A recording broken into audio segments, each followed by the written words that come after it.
Um, Couple of things. I realize it's Wednesday at like noon.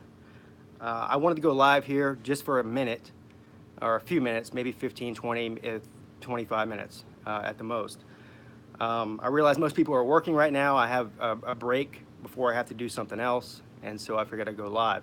A couple of things I wanted to address that I didn't address on my last live stream. First of all, I don't do a lot of live streams from my phone um, because doing a live stream on a phone kind of sucks, which is why I want to get better equipment for that for the season.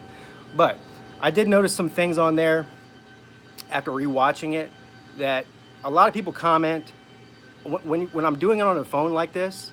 I can see like literally 1 to 2 comments at a time unless I start touching the screen and interrupting it and going back and reading it.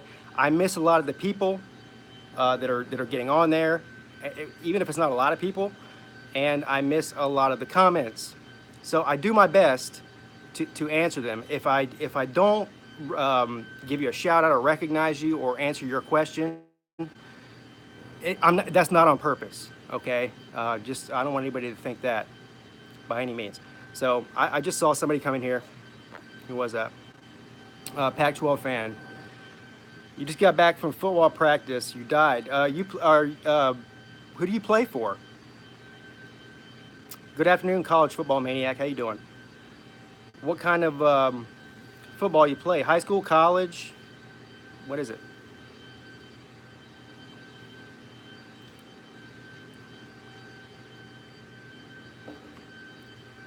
The other thing I wanted to talk about, and feel free to ask any questions.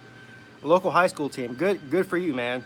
I hope your team does great. Hey, 19 Savage. Like I said, you feel free to ask me any questions. There's no like basis to this video. I'll answer anything here while I'm on.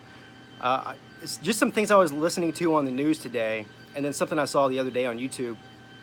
Um, this whole LaShawn, this isn't college football related, but it's still football related. This whole LaShawn McCoy thing with his girlfriend, ex-girlfriend, accusing him of either hiring somebody or breaking in her house himself and beating her up and stealing jewelry that he gave her, something. I don't know. Who knows what really happened there, but that's not the point. My point is this relates to something else I saw on YouTube a couple of days ago. I don't know if any of you guys out there watch the Joe Rogan podcast on YouTube. It's one of my favorite channels. I mean, he talks about all kinds of crazy crap, and I'm not a huge MMA guy. He talks about that too. But anyway, he had Arian Foster on there. I don't know when that podcast was done, how recent it was. It was after Arian Foster retired from the Texans. But Arian Foster was on there saying that mental health is a major issue in the NFL more than any other sport, and that if he could go back, he would not play football, and he won't let his kids. He's got 2 or 3 sons, and he won't let them play football either. And that's a strong statement from a guy who became a millionaire playing football. So the question is, and I don't really have an opinion on this either way, but does anybody else out there think that playing football in itself and taking all those blows to the head and in the aggressive nature of it leads to more of these type of allegations and crimes than any other sport? That's something that I mean, it's been in the news before. I haven't really ever gave it a whole lot of thought. Um, I'm quick to criticize players when they get arrested for doing stupid shit, but I mean, I'm not willing to give anybody an out for doing stupid stuff. I mean, I think a lot of times it's an excuse. What's my opinion on the hype of Dan Mullen to have the Gators playoff contenders? I think that Dan Mullen's a good coach, and I think he's probably a good hire. As far as being playoff contenders, I mean, is that something that he said? Is he saying that they're going to be playoff contenders sometime in the near future, like this year? If he's saying that, then no, I don't agree with that at all.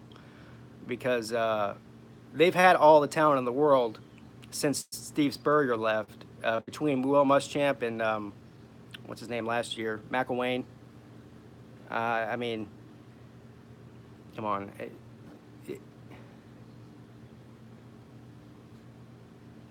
you've had a concussion and your parents that pay attention. Yeah, I mean, it's something to really pay attention to is concussions. I don't doubt that concussions have an impact on your brain at all. I mean, that's proven. Um, but the question that was brought up, like on the podcast, is the behavior from some of these players a result of concussions, or is football itself attract violent type, already mentally, not mentally disabled. I don't want to say that. Aggressive people who are more likely to commit those type of um, crimes or whatever. I don't know. I know that, uh, like that Aaron Hernandez guy, they said that he had CTE real bad. But there's lots of guys that have CTE and don't cold-blooded, kill people. So was he already just a screwed up in the head before that ever happened? I mean, that would be what I would think. But as far as Dan Mullen, it's hard to say. I think listen. I think that Florida is going to be better this year than people think they are, because they had a terrible year last year. Everyone's writing them off. Everyone's saying that South Carolina and Georgia are the two best in the East, and that might be true. Florida has more talent than South Carolina does. It's going to take a couple more years. If Will Muschamp continues to recruit at the level he's recruiting at, it's going to take him 2 or 3, 4 more years to catch up with Florida talent. Is Will Muschamp a better coach than Dan Mullen? I don't know, because Dan Mullen's been at Mississippi State. Will Muschamp hasn't proven himself at Florida or South Carolina. A 9-win season last year with a bowl win does not mean that he's better than Dan Mullen, in my opinion. I mean, Dan Mullen's faced better competition in the West in his career than Will Muschamp has in the East overall. I mean, clearly, they're having to play. South Carolina has to play Georgia every year. They keep saying 11-1 is an easy 8-4. 8-4 would be a great first head coaching season for Dan Mullen. 11-1's not happening. They're crazy. They're really being homers if they say that. But look, go through. I mean, I don't know the answer to this, but go through first-year head coaches who are successful. Well, Dabo Swinney's first year wasn't good.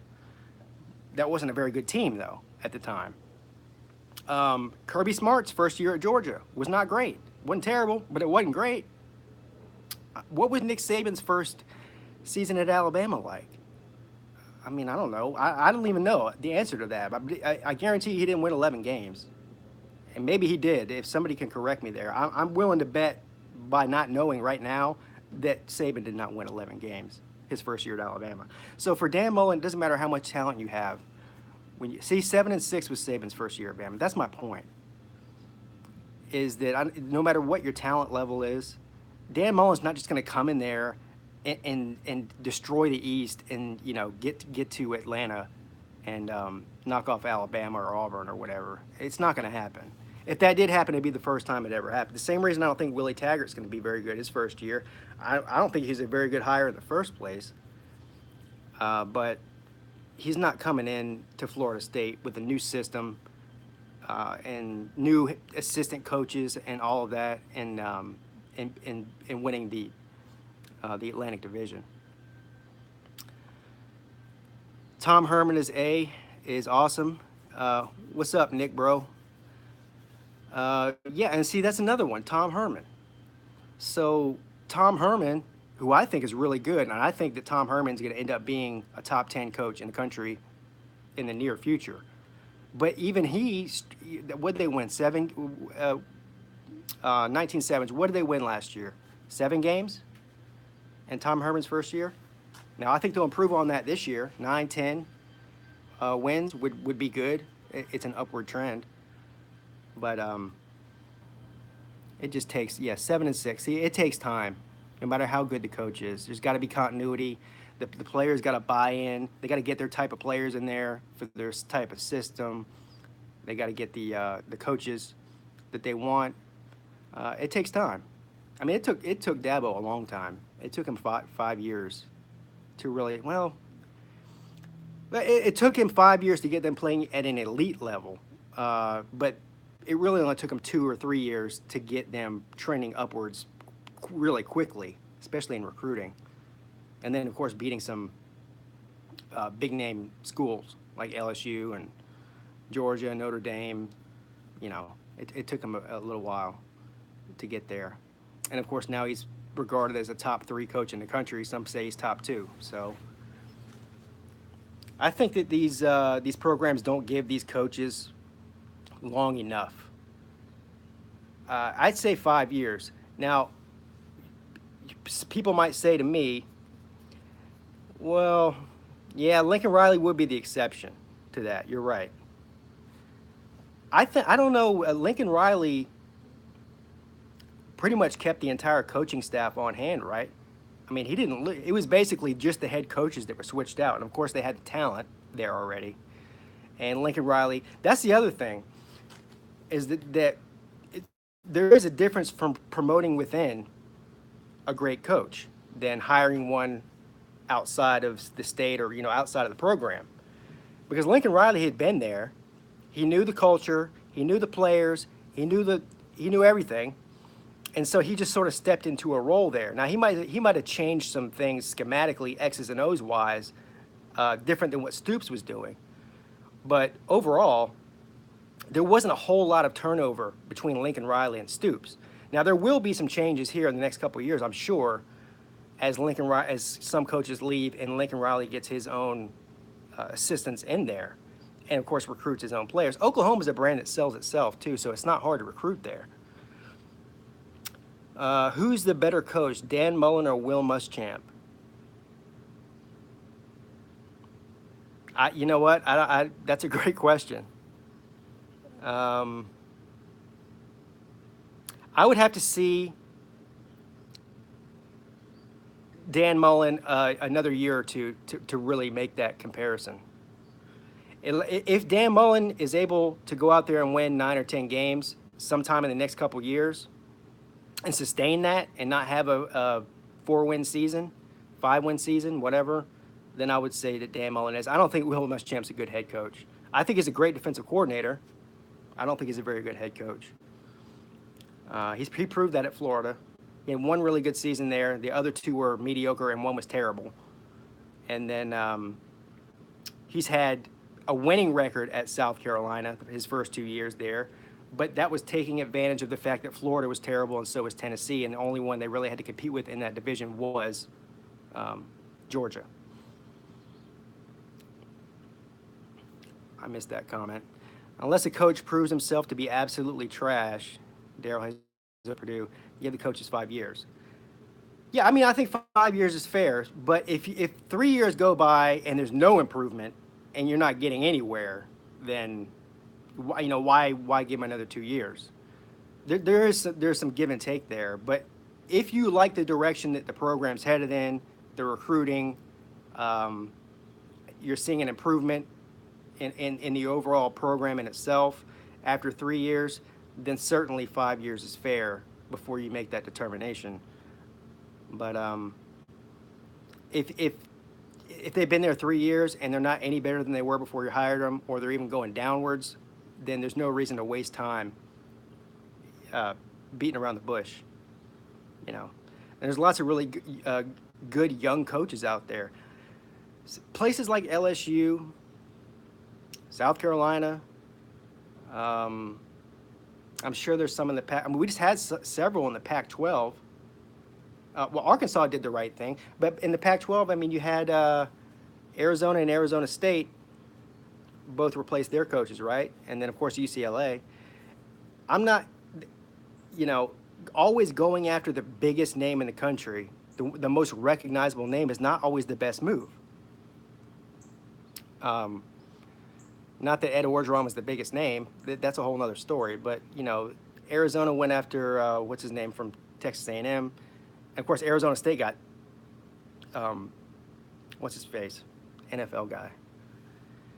But I see a lot of that. A lot of times they do better recruiting a 35, 40-year-old coach who's never coached as a head coach, but he has vision and can recruit well. Um, and some of these bigger name guys come with a lot of baggage. Now, I think the opposite is probably true for Lane Kiffin. He came with a lot of baggage early in his career. He was a jerk. I mean, he was very immature and did everything wrong, coaching some big name programs. I think he proved last year at the school he's at now that he can be an elite coach. I think he's matured a lot, even though he still gets on Twitter and says crazy things. He's sort of like Donald Trump of the football world. He says crazy stuff on Twitter, and that's why people don't like him. Yeah, Herm Edwards. That's right.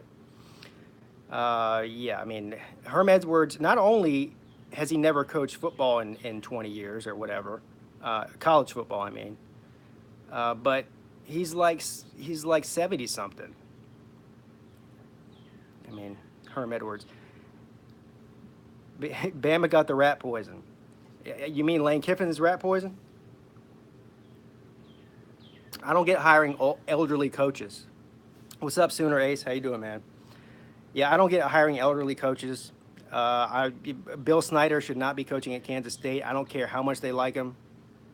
That program is not going to move forward until he's gone. Every year that they keep him there is another year holding them back from competing for the Big 12. And Herm Edwards is getting into college football at that age, which makes no sense at all. I see Georgia 12-0, UF, let me see this. UF 8-4, Missouri 7-5, Tennessee 5-7, 2-6, Kentucky. Yeah, I don't know. I mean, those aren't bad. 2-6 for Kentucky. That's brutal, dude. Kentucky's better than 2-6, I think. I mean, I could be wrong, but I would say that Kentucky's easily a 5 or 6 win team every year. I mean, when's the last time they won 2 games? Kansas State keeping Bill till he dies. Well, you know what?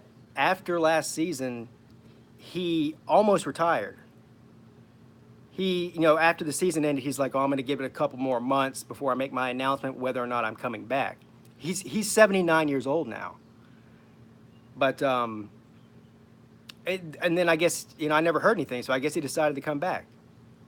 If you have a guy who's sitting there every year after the season giving you this bull crap about I might be back next year, I might not. How do you recruit people? If he's recruiting players, they don't know if he's going to be there next year. I mean, you can't. That's not a sustainable winning formula to have a coach who's got one foot out the door every single year. And I know it's just Kansas State, but if I'm a Kansas State fan, I'm like, so what? We're not good enough to get another coach? Yeah, they are. Kentucky's going 7-5 and beating USC Junior. I would tend to agree with that assessment more than the 2-win Kentucky. I think they have a better chance of going 7-5 and beating South Carolina than winning 2 games. They're actually, I mean, they got the best. Well, according to my college football fantasy draft video that I did about the SEC, I picked Benny Snell as one of my 2 running backs for a reason. He's one of the top, I don't know, at least top 3 running backs in the SEC. Their defense isn't terrible. And I honestly, as far as our skill positions go, wide receivers, and defensive backs and stuff like that, I don't really know a whole lot about Kentucky. I guess they don't have any real superstars in that capacity. I mean, they're not going to win the East, but I mean, could they possibly get 2nd or 3rd place in the East? It's not inconceivable.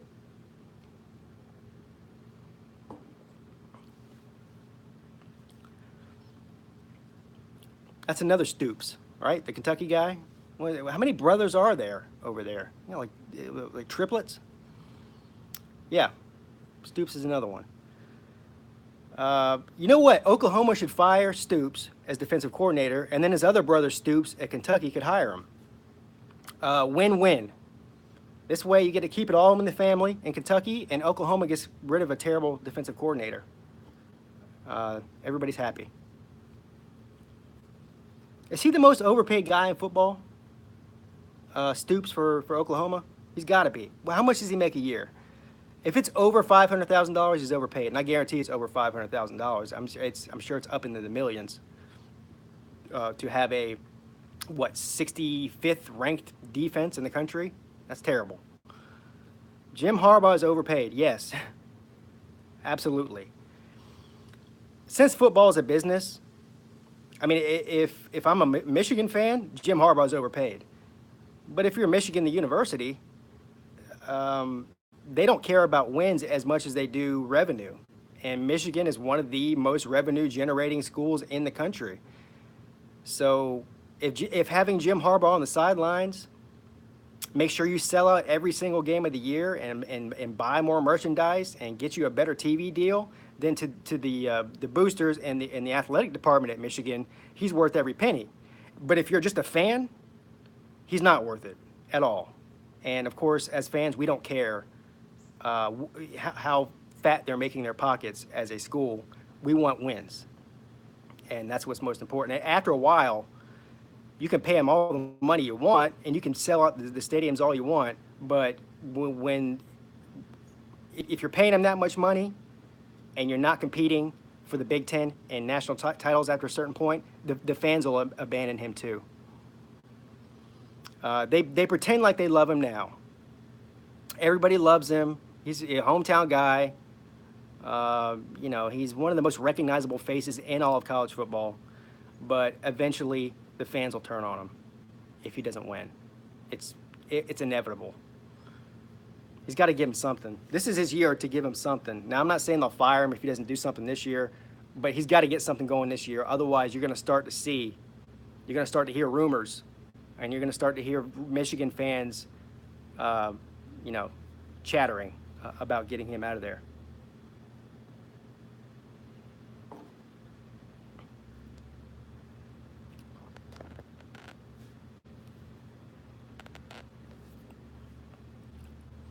Tennessee didn't beat a single SEC team, and they got beat by Vandy. Yeah, they haven't won a SEC game in almost 2 years. Is it wrong that you think Andrew Luck made Jim Harbaugh? Yes and no. Andrew Luck certainly helped Harbaugh look better. The other thing that made Harbaugh look really good was at that time that he was at Stanford, there wasn't a whole lot of competition in the Pac-12 other than maybe Oregon. USC was terrible, and so was UCLA. So he had an easy route. Let's see here. Cinere says, will Orgeron be the LSU head coach next year? No. If I had to bet any amount of money that mattered to me right now, whether or not Orgeron would be coaching in the 2019 regular season, I would say no. The only way he's going to keep his job is if he wins 10 or 11 games this year, and I definitely don't see that happening. So I would say no. My prediction is that Lane Kiffin will get offered that job and probably take it. I don't know what LSU's doing. What's up, Mr. I'm going to try to get your name right this time. Mr. Umadbra. Okay, now I get it. Mr. Umadbra. Good afternoon, sir.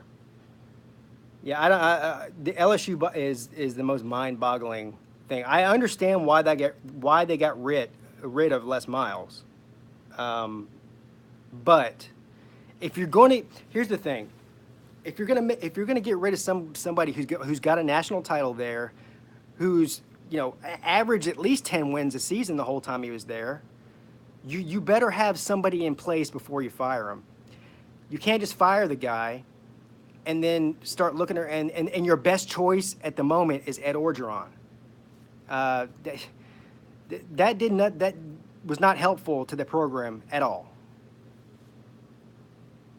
But I get why they fired Les Miles. I would have wanted them gone too. It seemed like, see, that's the difference between somebody like Nick Saban who won a title at LSU and of course went to Alabama, and Les Miles. Nick Saban, you got to give him credit. This is why he's the greatest coach, even though he's old.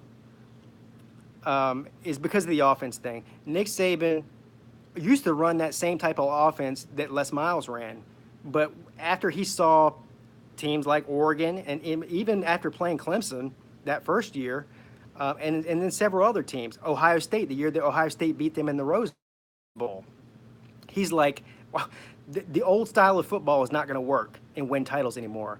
So that's why he went out there and got Lane Kiffin. That's why he got Steve Sarkisian to spread the ball out. You have to change your game plan. And Nick Saban did that. Les Miles didn't. It's that simple.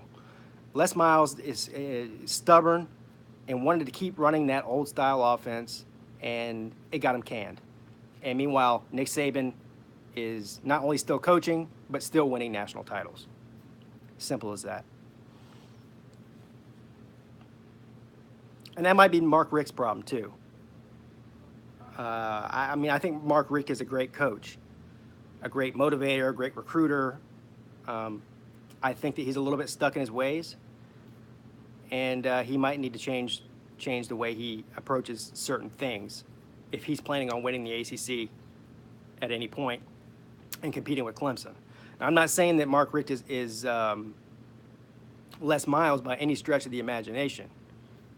I think that Mark Richt is better than Les Miles overall. He can make Miami dominant again. Dominant's a strong word. I would say that he has the potential to get Miami to where they're competing for not only ACC titles, but potentially getting in the college football playoff at some point. Nick Bro says, I like Kirby Smart. I do too. I think Kirby Smart's a great, great coach. Georgia hit a home run with him, for sure. He reminds me a lot of Dabo, not in their personality, but in the way that they coach and the way that they motivate guys. They're very tough on their guys, but their players, well, not literally, but there's something to be said when a player will lay it all on the line and give you everything he's got. You see coaches out there, and I think Urban Meyer's this way. I see Urban Meyer is a great coach. I don't get the feeling, and I could be wrong about this, and I'm sure I'll catch some backlash from Ohio State fans. I don't feel as if the players are willing to lay it all on the line and give their everything, give their all for Urban the way that they do Kirby Smart, Nick Saban, Dabo Swinney, those type of guys. I could be wrong about that. I just don't get that impression. Maybe it's just his personality. I don't know. But there is a reason why players. So for people who don't know, Urban Meyer and Dabo recruit a lot of the same exact players and top tier players like Deshaun Watson. Deshaun Watson was split, almost went to Ohio State. The same thing with this kid who just came to Clemson this year, the offensive lineman, Jackson Carman. He's from Ohio. And there's been several others. Sammy Watkins was one. He's from Florida, but he was choosing between Clemson and Ohio State. Clemson got all of those. And you have to ask yourself why. Why is that happening? And you'll have people say, oh, well, Clemson must be paying these kids. Well, that's not true. But the reason it's happening is because there's a personality difference between Dabo Swinney and Urban Meyer. And that's what I'm getting at.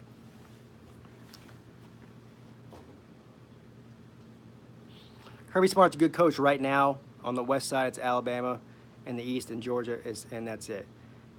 Yeah, that's true. I agree that right now in the east is Georgia and everybody else. I think that there's more players in the west. I mean, obviously Alabama is dominant. Auburn, I would have to make an exception for there right now. I don't think other than Alabama and Auburn right now, I don't think there's anybody else in the West that has a shot. That could change if LSU gets himself a legitimate head coach at some point, and we'll see what Arkansas does. I think that Arkansas, not this year, or maybe not even for 2 or 3 more years. They're going to be good, though.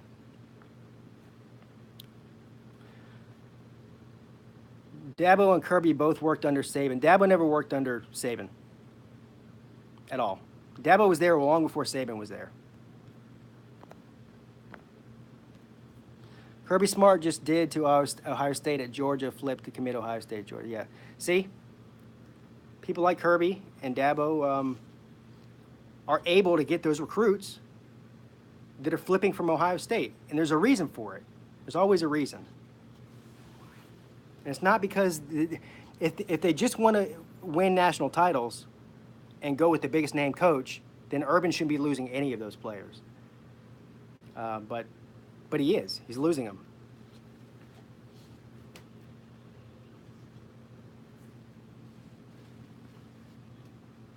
Brenton Cox flipped from Ohio State to Georgia. I don't know who that is. What position does he play, Nick Bro?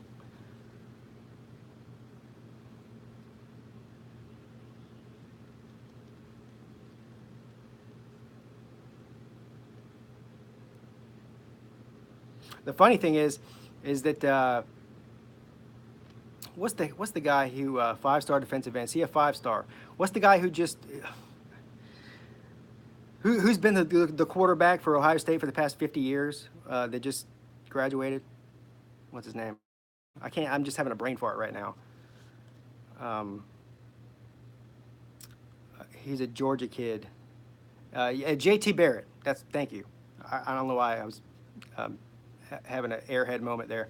Anyway, so Barrett and Watson were both recruited at the same time, and Barrett obviously went to Ohio State, and Watson went to Clemson. So there's your talent gap. You're talking about, now I'm not saying Barrett was a terrible football player, but he wasn't a very good quarterback. So, the elite one went to Clemson, and then the other one went to Ohio State. And that's what's been happening to Ohio State. Now that they still load up on 5-star talent from top to bottom every single year, so they can afford to lose some people. But when you live in the state of Ohio, I mean, Ohio State football in the state of Ohio is a religion. I mean, the same way it is with Clemson in the state of South Carolina. But in Ohio, there is no other team. We have South Carolina here, as bad as they are. But in Ohio, there's nobody to compete with you in that state as far as recruiting. You should gobble up every last one of those 5-star players.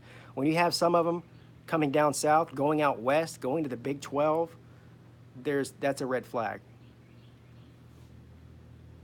Now, in a state like Florida, you can understand. There's more 4- and 5-star talent in the state of Florida to fill all 4 of those Power 5 programs down there, but not in Ohio.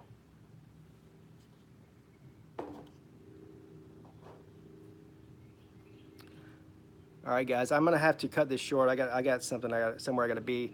I've been on for 30 minutes. I really appreciate you guys stopping in. I know it was a midday thing, and anytime I have a chance to jump on and do a live stream and answer any questions, I'll try to do it next time at a time where more people can participate. But I really appreciate every single one of you that came on here, and I hope I didn't miss any of you this time. So until next time, go Tigers. Have a great day.